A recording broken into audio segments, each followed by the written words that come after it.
Alright guys, so in this video, now that we know how to make really creepy inverted photo effects, what I want to do is of course show you guys how to overlay photos on top of each other. In other words, this is how you make frames, and if you ever saw like the vintage old beat up look at where you take a photo and you add like some cracks and scratches and dust speckles to it, that's what we're going to be doing. So there's actually a bunch of these overlays that you can just get online anywhere you want, but this is the one that I'm going to be using. So what I want to do is actually go down to this chunk of code right here, and this is all from the last couple tutorials, so I'm just going to comment this little chunk out. We don't need to do anything with this invert image because this is just a method, and if we don't call it, then it won't bother us. But what we're essentially going to be doing is this. We need to do something called layering objects, or layering, kind of think of it like stacking photos on top of each other. So if we had this photo, just think of it like you're holding it in your hand, set it on the table. Now if you had this photo, set this on top of it. That's essentially what we're going to be doing with our program. So in order to get these layers, or in order to use different layers, if we call drawable, what we can do is we can make an array of layerable objects. So I'm just going to name my array layers and set it equal to new drawable, and in here of course we need to say how big is your array. Well, we're only going to be stacking two things, or layering two things on top of each other, so 2. So now what we can do is we can go through and start building this layer by layer. So in your layers, the very first item is this. Of course, the first thing we want to stack is this. That's going to be the base of it. So if we go to get resources, on this we can call get drawable, and for the parameters r.drawable.bucky right there. So we already saw what this did. Again, it's just my face, my profile photo. That's the very first layer. Now we're going to be making another layer on top of that, so we can just copy that because we are lazy. And this one was named dirty. So this is dirty right here. So now we have 2 layers looking good. However, right now all of this only exists in memory. Nothing's appearing on the screen, nothing's showing up on your phone, anything like that. In order to take this object in memory and convert it into something your device can use, you need to turn it into a drawable object. So the class for this is right there, layer drawable, and I'll just name it layer drawable, and you set it equal to new layer drawable, and in here is the easiest thing ever. You just throw in your layers.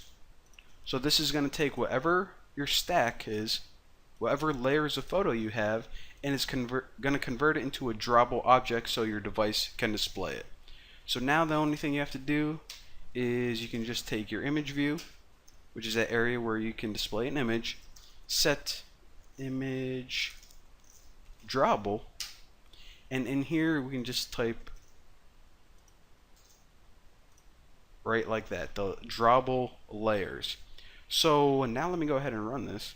Alright guys, so here it is. I know it doesn't look that great. It looks like I have like a bunch of crap on my beard, or I don't know, just like a bunch of weird, it just looks it just looks like I'm dirty rather than a cool effect. But I don't have a background in photography or anything like that. I'm a computer programmer, so that is how you achieve the effect. Hopefully whenever you guys do this, you can make it look like you're not dirty. And also, since this is kind of a short tutorial, let me show you guys how to do one extra bonus thing. If you ever want to save an image on your device, then I'll show you guys a real quick way to do it. There's actually some different methods, but uncomment the code. You can just comment all this out and uncomment this, so pretty much you're back at where you started at the beginning of this tutorial. And the line that you can use to actually save an image on the user's device is this. If you go to media, store, images, .media, .insert image, then the first parameter is get content resolver. And after this, what you can do is, you know how in the last tutorial we returned this new photo, and this new photo was that creepy inverted image that looked like, I don't know, I was like in a from a scary movie or something. You can pass that in as your second parameter, and every photo that you store on your Android device on your phone, it needs a title and a description. So for right now, I'm just gonna write title, but later on you might like want to allow the user to type in a title through input, or just name it something like random.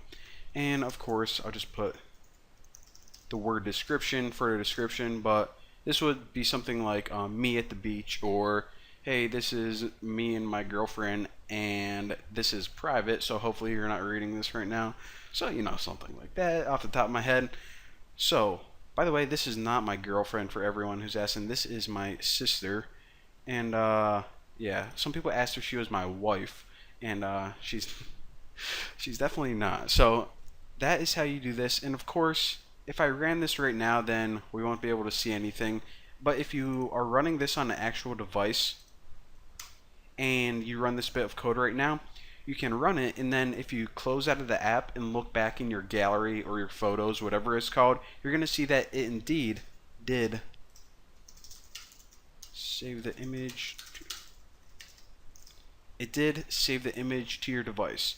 And again, all of the source code is going to be available on my forum, so if you want it, then go ahead and it's yours. But for now, thank you guys for watching. Don't forget to subscribe, and I will smell you guys in the next video.